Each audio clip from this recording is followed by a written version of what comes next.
欢迎回到我的频道。有发现什么不同的地方吗？我这个造型我觉得还蛮喜欢的，很好看啊。今天呢又要讲一个观影心得啦，因为毕竟很多人敲完嘛，很多人证据在这边，是很多人。我看到之后马上秒回，没问题，马上再来推出第二部片。今天要讲的观影心得是叫做《死而未往彼岸的世界》。也许已经有人看过这部片了，没看过的话千万不要错过，因为我觉得它还蛮精彩的。我这次呢准备是一口气把这个纪录片6集整个全部讲完。当然没办法穿插很多美丽的那个过场画面给大家看了，大家自由运用想象啊，这当做听广播这样。其实我一度在想说，是不是要干脆就把影像关掉，直接录音，就是用声音就好了。不过，我还在取舍啦，还不知道啦。好，马上开始这个今天的要讲的题材，就是其实这个跟生死很有关系的东西，我之前就提过，我非常有兴趣。首先第一集呢，故事一开始就是一个医生啊。她这个女医生呢，她去溯溪的时候发生了一个意外。她落水之后，从瀑布落水之后，在水里面有30分钟都没有呼吸，就她理论上应该是要死了，结果她竟然被救活。然后她在这个死亡的过程里面呢，她其实就感受到自己离开身体，进到另外一个新的世界的状态。然后那边有她熟悉的人，甚至是她的祖父母啊，都在欢迎他，然后他感觉到非常的幸福，有一种稳定感，有一种回归的感觉。然后在那边的世界是百花齐放的，就很像天堂啦。然后其实有一个组织已经研究这种现象，已经大概有50年了。影片里面呢，其实他有观察到蛮多具有濒死体验的人都会遇到相同类似的情境，就像是有看到隧道啊，有光芒啊、声音啊、熟悉的人啊、亲人啊。就他要你回去哦，常常都会说，你回去啦，你时间还没到啦 ，This is not your time。那我之前看过的一些资讯，就是人啊死前大脑它其实会释放脑内啡，脑内啡呢就是会让人感觉到愉悦，甚至就会产生一些幻觉，让你的死亡变得不那么痛苦，这是一个人体最后的一个机制，一个最后的恩惠啊。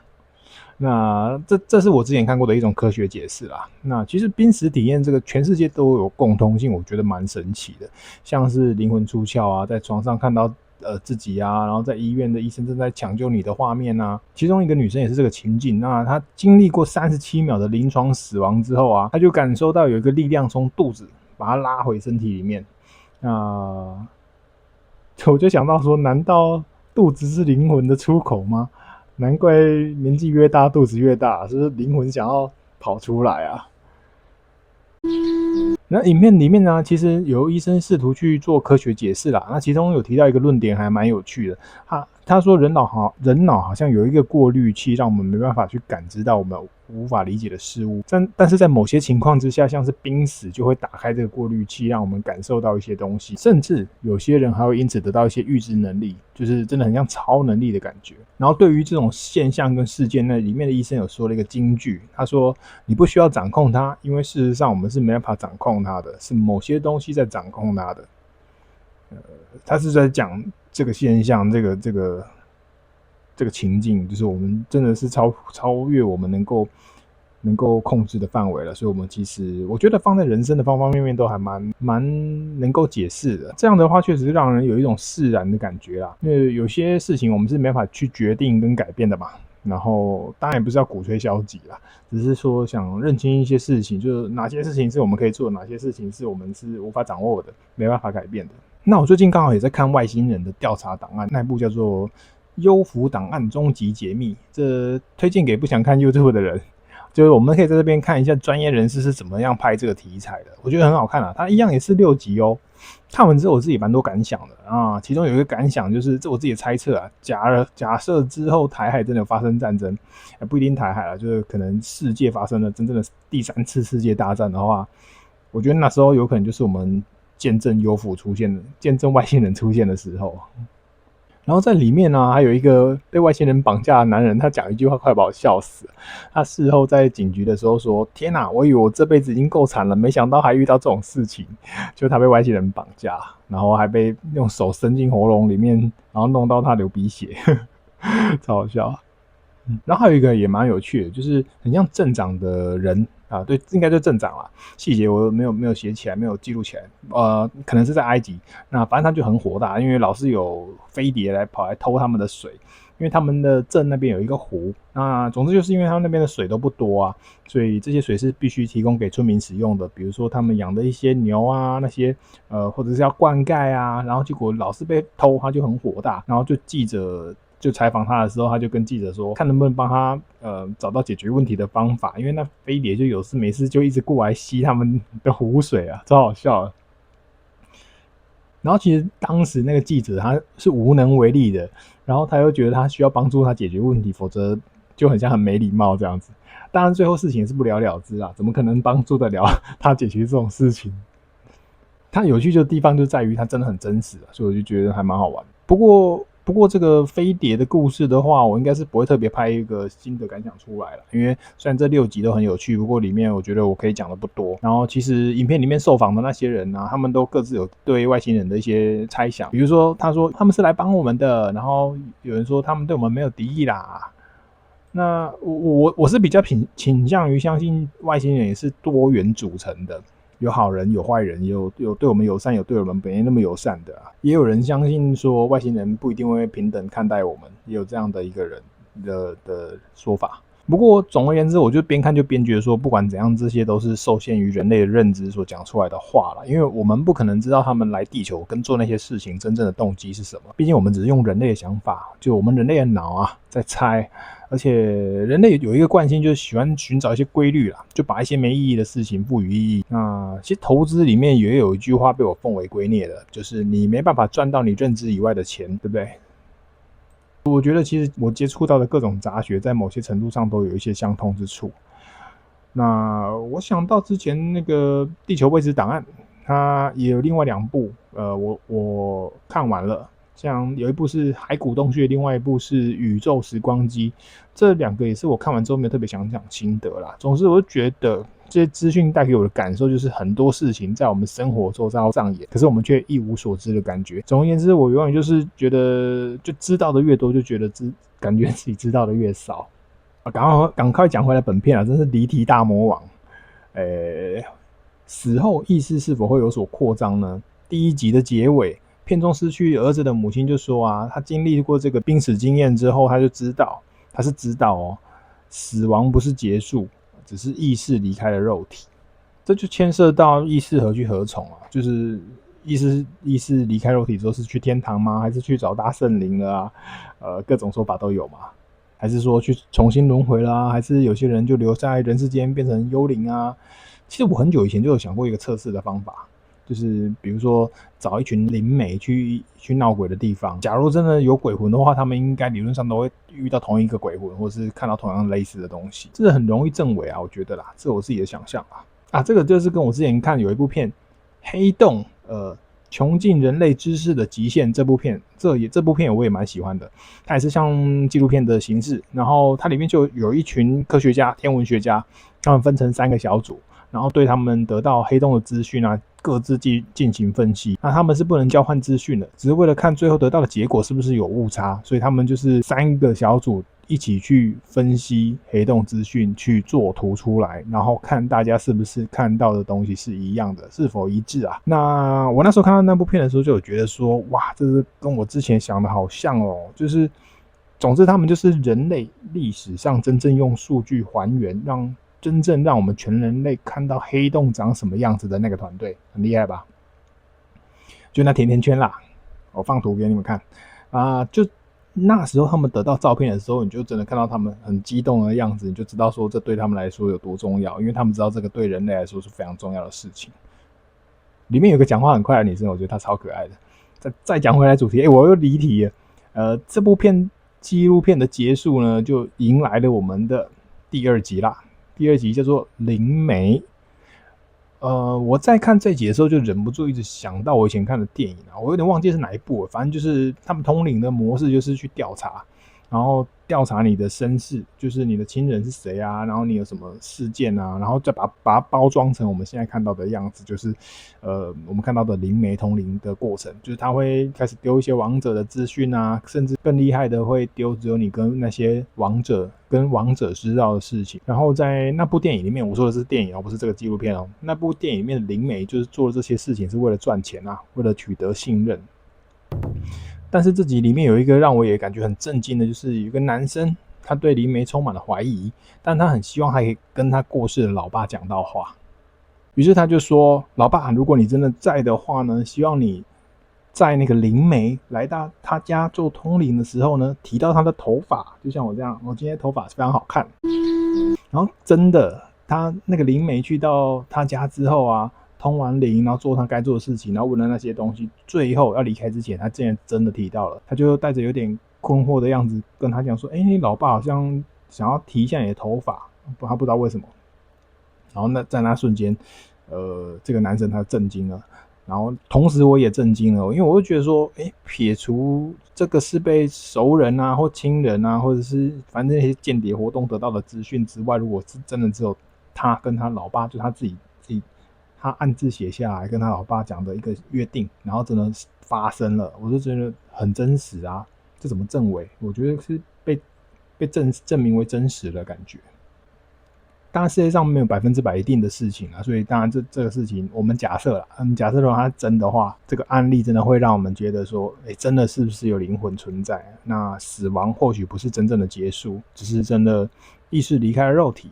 然后呢，去哪里呢？是不是有另外一个世界在等着我们呢？说不定另外一个世界我们也要找工作啊，也要当社畜啊，也要买 iPhone 啊，每年更新这样子，各种想象啊。然后里面这个让我震惊的男生，他就我们刚才提到的，他开始疯狂参加各种通灵会，然后去召唤他的亲人。我觉得很好笑如果真的有灵魂存在的话啦，我个人看法，我应该觉得很烦我觉得我如果是他亲人，我会超不爽，干嘛一直叫我来啊？你想怎样啊？就反正他一直参加那个通灵会去召唤他家人，然后就每次一直叫他干嘛啦？如果是我，真的会暴怒我可能我就觉得说你是当我没事情做嘛？还是说灵魂可能有很多分身啊？就是可以分一个去处理后代子孙的事情，然后原本的继续做自己想做的事情，然后又可以分很多个去做不同的事情，我不知道啦。否则他每次又通灵会又要问东问西的，而且还不是那种1-2次，就一直去。当然也说不定灵魂的时间跟我们人间的时间不一样，就像我最近看的一个动画嘛，就是这个就是好像是那部片叫什么？那个动画叫做什么？这个勇者虽然很丢，却异常谨慎，好像是这样子吧。我有点忘记他的真正名字是什么，因为他英文 TU 什么EE什么意思我不知道。反正就是那个主角他去天界的时候啊，天界的时间流速比人间更慢好几倍。不过有些神话里面这个时间观是相反的啦。反正就像有人家说天上1天人间10年啊之类的，就是反正都是可能性啦这只是我们的一些猜测。好了，我们把第3集讲完了。第4集死后沟通。死后沟通呢，这个东西就是它是没办法用逻辑跟科学解释的事情。这边提到死去的亲人也想要跟我们沟通，那我就觉得这边就觉得让我有点感觉恐怖。如果是偶尔还是怎样，说不定还好啦。但如果是你被缠上了怎么办？有想过这个问题吗？就虽然有点离题啦，比如说你以为你家在闹鬼啊，电灯狂闪啊，然后偶尔听到脚步声啊，桌椅被移动啊，结果其实只是你的亲人想引起你的注意力，你不觉得？就他给你各种征兆，就很烦干嘛啦？想怎样？搞得我很乱到底是要害怕还是要开心？就有点恐怖。那而且反正他真的，如果这种现象一直来的话，已经不是 amazing， 已经是 terrible， terrifying， 反正有点恐怖啦。不过有些存活下来的人比如说你失去亲人的人，的确是需要这些征兆来安抚自己，让自己知道说你其实失去的家人，你的亲人还过得很好啦，还存在啦，然后你也不用太内疚啊，不要一直难过啊。其实我们人都需要意义啦，日子总是要过下去那有些人的确需要反正这里就不能开玩笑里面有个讲师就说，就问那些失去亲人的人，问他说：“我们深爱的人会希望我们怎么活呢？”对不对？他就是去反思一下，他也不希望你一直难过啊，他当然不希望你忘了他，但是他希望他应该是不会希望你一直难过啦，你还是要过你自己的人生。加速起来啦，第5集阴阳眼，这一集跟我一开始提到的那样啦，我觉得就真的，如果你把一群灵媒找来啦，然后改成找阴阳眼的人啦，就找一群阴阳眼的人，然后一起去闹鬼的地方，然后叫他们去见证嘛。就假如真的有幽灵的话，他们理论上都会看到同样的东西一样，就很容易证伪啊。我觉得，只是这为什么没有人去做？可是我突然想起来，之前好像有一个什么灵媒生死战的之类的那种真人秀啊，我没有真的去看啦，反正我听闻它内容就是找一堆灵媒去闹鬼的地方，给他们一些考验。我只是看介绍而已啦。如果有看过这部片的人，也欢迎跟我讲一下内容到底是怎样，好不好看。然后再讲回来这集里面有一个充满热情的女生，她带了一堆装置去寻找鬼魂哦，这超酷的，很有科学精神她觉得这个是她的使命啊。那有些人是不想见鬼的，不过她就很想见鬼，然后她就专门找一些闹鬼的地方。然后这个地方的鬼魂呢，有分成几种，有一些种类，那我就不详述这是什么鬼魂种类了啦。总之，我觉得就是我觉得它有点像类似日本在讲地府灵那种感觉。反正那种鬼魂就会一直待在同一个地方怎么有点宅男的感觉，跟我一样很宅。有时候还会重复他们的死亡场景哦，这就有点恐怖了。我还是比较喜欢，也不能说是喜欢啦，就是比较能够接受那种有点智能的，就是你可以跟他沟通的，然后他会是有比较正常，比较像人类灵魂的，我应该这样讲。闹鬼又是另外一回事了，说不定那些闹鬼是有一样的，是同样的幽灵，只是他们比较调皮之类的，我也不知道。总之呢，那个女生就拿她的设备去大宅里面去跟鬼魂沟通啊。然后它里面其中有一个是类似环境变化，像是静电之类的东西，会让它产生灯光反应的装置。然后真的在他们讲话的过程中呢，发生了变化，因为他就拿了那个装置在那个大宅里面去召唤鬼魂，然后那鬼魂真的给他的装置产生了一些影响。然后他们还利用录音机加上白噪音，在影片中呢，它是用水声，然后来录制鬼魂的声音。当然，这有可能不一定是真的啦。我自己乱猜的啦，就是灯光反应说不定是遥控，还是说它预设就会亮，还是说它对声音反应会有延迟的反应这样子。就他讲的话，只是他回话的感觉，然后他就是会亮一下。录制的声音有可能是他现场录制的啦，我是不知道他怎么加进去的，不过讲的还蛮清楚的。那鬼魂竟然还说了自己的名字，不过他们调查就是在鬼魂说了自己的名字，然后他们录到脚步声之后就没有再进一步继续了，就戛然而止了。我还以为他会抓住机会多问一些问题之类的，反正他们就哇成功了这样，然后就结束了，怎么那么奇怪？感觉如果是我应该会多问一些问题啊。反正就这样结束了啦。第5集结束了，第6集最后一集啦，很快齁。我们要讲最后一集了，第6集最后一集转世。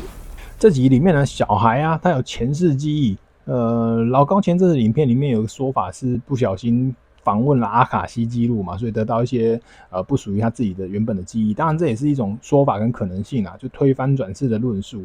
说到老高老高真的是娱乐用的啦，因为真的已经蛮多人踢爆他伪科学，就是甚至他有一集讲相对论啊，就有一个真正懂相对论的人，他也是拍 YouTube 提出他里面的各种说法的错误之处，甚至老高还放错公式被他算嘲笑吗？也不是啦，就他就是说这是错误的公式，他讲错了。然后当然一般人看不出来啦，我自己也看不出来他对哪边是对哪边是错，我也不知道。反正我是后来看人家分析老高的东西错误百出，才知道这样的事情啊。毕竟有些人是专门学这个的嘛，相关科系的嘛。然后老高是杂学系嘛，毕竟他什么题材都讲啊，你就不能期待他什么都精通。然后我刚好前阵子也看到叉鸡对老高超级事件提出看法，他觉得老高比较没有做的事情就是去做交叉比对事实，然后就是比较像是有什么题材要拿什么来讲啊，可是大家都这样啦。当然这里面的故事就是他的初衷是想要讲睡前故事给小莫听嘛，然后这就是蛮感人的一个由来。不过我觉得当你有500万订阅的时候，你真的要对自己发表的东西更谨慎一点才对。那也不是说像我们这种小频道就不需要谨慎啊，那只是说我们的影响范围是比较有限啊。奈米级的嘛，反正影片也不一定有人看。那么拍那么辛苦，弄那么多东西，没人要看。那不过我还是试着去做一些对自己有意义的啦，就是甚至没有意义的内容，我还是会做啦。但是尽可能去符合事实啦，除非原本就是虚构的故事之外。说到小频道的话，其实我有点反感，有一些明明就1-2万订阅的频道，还在那边说什么自己是小频道，我就觉得很想打他。什么人？我就觉得说他们是把我们这种还没办法盈利的当成什么？我们都不到500订阅，目标500了，好不好？先500。啊，300壮士，我们是奈米频道啦，我们不是小频道，我们是奈米频道。什么时候可以开启零用钱呢？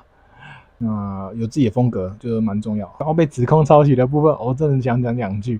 就我看到的新闻是说，他连对话都照抄哦。可是我是后面是没有看到真正的对话照抄，只是把别人的题材拿来讲，只是没有说明出处。自说自话总裁之前是被爆拿出人家题材来拿人家题材讲，又不讲出处，又不承认，直接潜水的。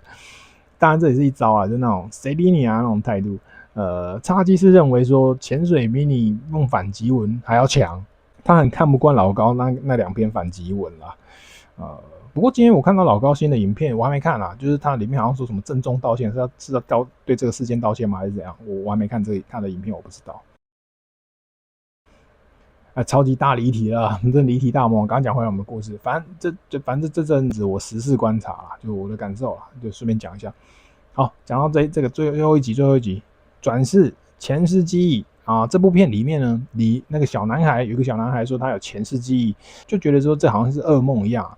他有他自己以前的母亲，有他自己长大的状态，然后他有他自己的小孩，然后的记忆在里面。不过他现在呢，他就想要聚焦在当下身份，不要再去想过去的记忆了，因为那段记忆已经让他变得有点不舒服、不快乐了。然后有一个人，影片里面有一个人是因为他自己的飞机失事的记忆造成那种类似记忆创伤的感觉啦，就真的就是那种小朋友半夜被吓醒，然后这个男孩这个男生他就是有经历过他坠机的记忆，然后他母亲在他小时候还听到他一直喊坠机啊坠机啊逃不出去啊什么的，然后那个时候他才2岁而已，然后他把他们家人都快吓死，而且他对飞机有很多超越他的年纪应该有的知识，他自己本身是在讲说他感觉好像有2个人住在同一个身体里面一样。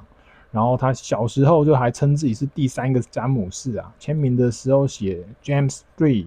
不过他长大之后啊，我注意到他是用他来形容自己的前世好像在讲别人的故事一样。就这些拥有前世记忆的人，通常长大都会越长大越忘记这些记忆嘛。我觉得想想也蛮合理的啦，因为毕竟人的记忆就是这样嘛，旧的东西慢慢都会被忘记。我是在想啊，如果不要讲前世的话，有没有可能是多重宇宙啊？就是不同维度的自己的记忆，然后阴错阳差被叠加到现在里面。总之呢，这些故事里面，应该说事件里面啊，就是这些记忆都塑造他们的习惯嘛，甚至一些嗜好还有人格的一部分。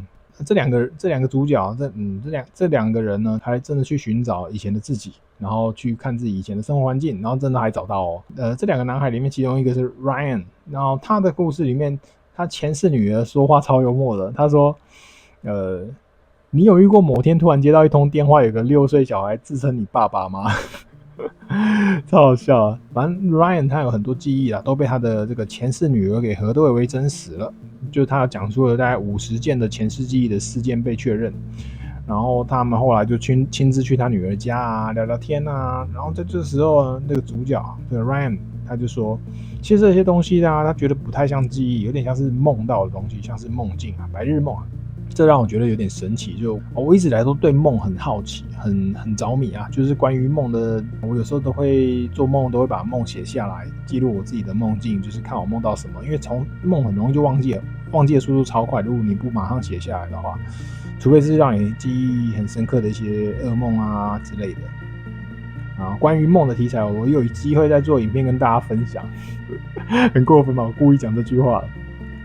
总之，这主角啊，他讲的话，我觉得蛮赞的。就这个 Ryan， 原本我觉得他是一个屁孩啊，想要吸引大家注意力，是不是啊？结果他后来讲了一句话之后，我突然就对他改观哦，甚至是那种肃然起敬这样子。